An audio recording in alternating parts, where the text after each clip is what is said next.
Hi guys, myself Kamal Tej and today's my topic is of heat treatment of steels. Heat treatment is a series of process involving heating and cooling operation in a specified sequence applied to a material of to modify the internal structures, changes in physical, mechanical and chemical properties of metal. Heat treatment methods are applied in order to strengthen the metals. The temperature of time of heating are strictly controlled as it has effect of grain size. After attaining the desired temperature, the metal is cooled at specific rate. Stages of heat treatment process. Heating a metal alloy to a definite temperature alternate. Holding the metal at that temperature for a sufficient period of time to allow necessary changes to occur. Cooling to obtain desired properties. Example: ferrite, perlite, martensite.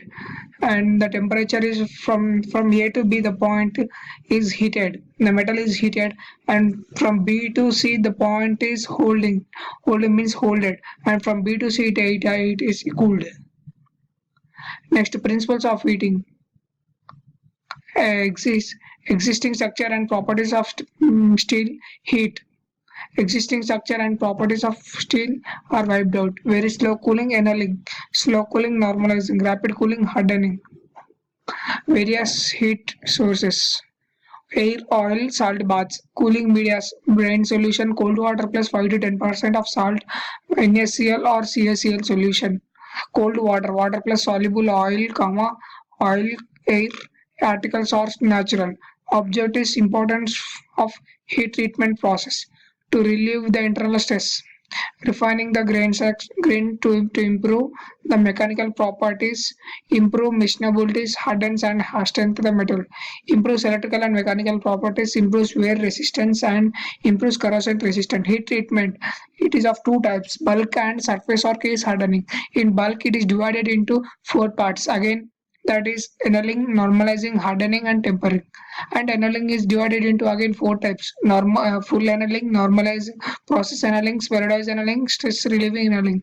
And tempering is also divided into four parts, that is low temperature, medium temperature, high temperature, harsh tempering and matte tempering. And surface or case hardening is divided into again two types, that is diffusion process or thermal process. Diffusion process is divided into again four parts: carburizing process, nitriding process, cyaniding and carbon nitriding. And thermal process is also divided into one part, that is flame and induction hardening.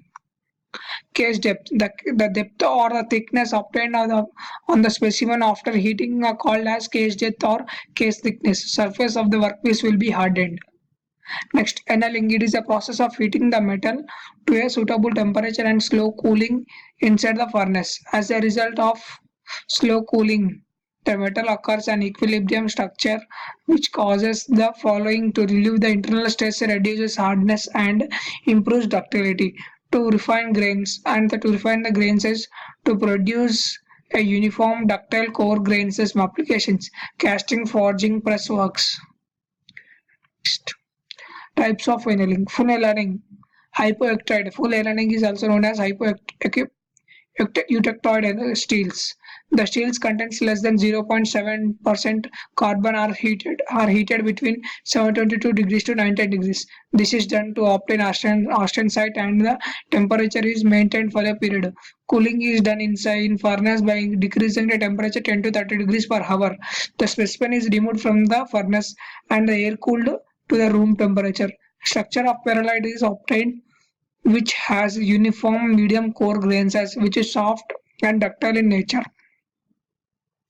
For hypereutectoid steels, 0.7%. The points to be gathered from previous slides. The heat treatment is done between 722 to 1138 degrees. Structure will be core perlite in nature. Objectives of full annealing: soften the metal, refining crystalline structure, reduces hardness, relieves internal stress, improves machinability, improves ductility. Next, process annealing. It is a heat treatment process used to soften and increase the ductility. The metal is heated between 650 to 750 degrees, held for a period of time to achieve softening. Later, then they are cooled. This process leads to a recyclation, leads to improve the ductility softness from internal stress. The above heat treatment results in hardness, reduces and increases in percentage of elongation. Next, sheets are and wire manufacturing are the common applications. Stress relieving annealing, alloy steels, employed to steel the internal residual stresses induced by the previously strained hard metal, cold working process, casting machine, cold working, welding, forging, rolling.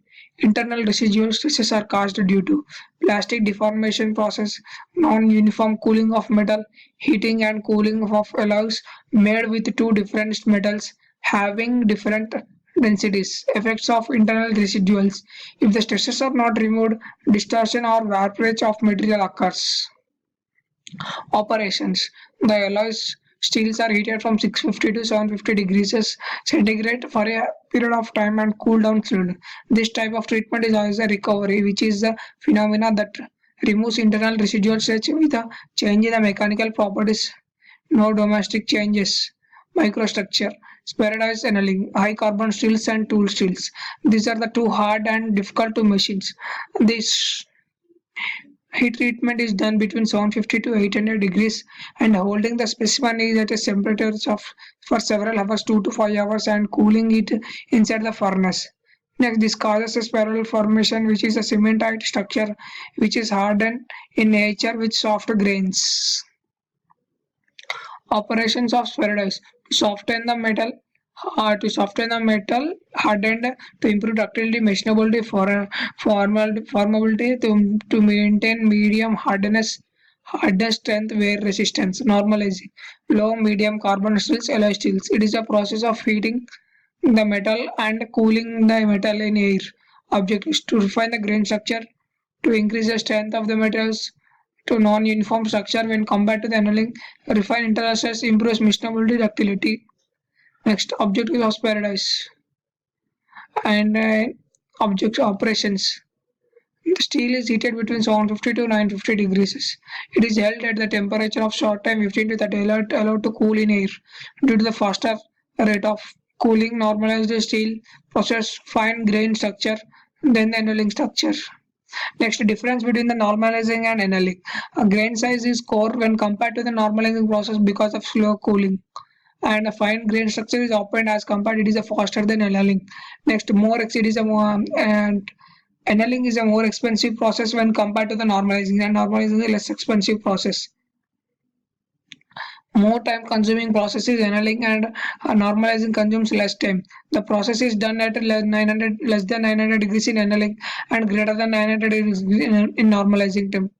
To relieve internal stress, to soften the metal and improve ductility, to improve the machinability properties of metal like strength and toughness. And in annealing, grain size structure distribution is more and uniform. Grain size distribution is less and non-uniform. Less hardness is obtained, more hardness is obtained in normalizing. Next, hardening. It is a heat treatment process which increases the hardness by quenching steel is rapidly from oxidizing temperature after hardening, and the microstructure will be martensite in nature. And the steel is heated between 750 to 725 to 7900 degrees and heat processing. The heated steel is held at the temperature for a period for time to allow complete austenite formation is called soaking. Steel is allowed to cool in water bath or oil bath to room temperature cooling process of hardening. To improve hardness, wear resistance, ability to cut other metals, improve strength and toughness. Applications: cutting tools and machine parts where high and wear resistance are important. Factors affecting hardness: carbon content and quenching media and specimen. Next, types of hardening: work or stain hardening, coal work hardening, age of precipitation, air hardening, hardening by heating or quenching. CCR is a critical cooling rate. This is a very important point. The slowest rate of cooling of austenite then that result with 100% martensite transformation is known as CCR. Next, hardenability determines the depth and factors affecting hardening. The steel composition, austenizing grain size, steel structure before quenching medium, and method of Jomi and Quench. This is also we are having a experiment in the MMS lab. And universal adapter test easy to perform, gives useful information to the designer manufacturation. Next, specimen operation. Dimensions are standardized, critical shape, 25 diameter, 100 length, machined at one end of and the cooler. Next, specimen is heated to a temperature and to an standard temperature and then transferred to the Jomi and Quench operator, and distance between the specimen and pipe is half inch.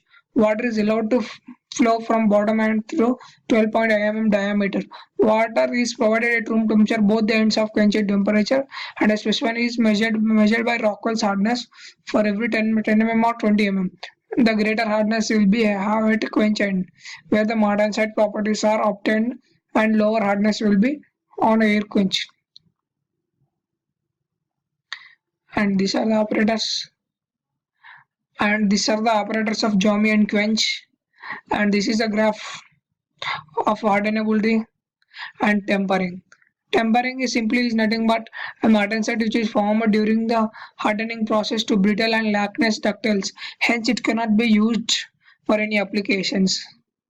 Internal stresses are introduced during hardening. The ductile can be promoted. Internal stress can be relieved by the reheatment process called tempering. Next, the main objectives of tempering are improves ductility, toughness, reduces the brittleness and hardness, removes internal stress caused during rapid cooling, improves wear resistance. Thank you.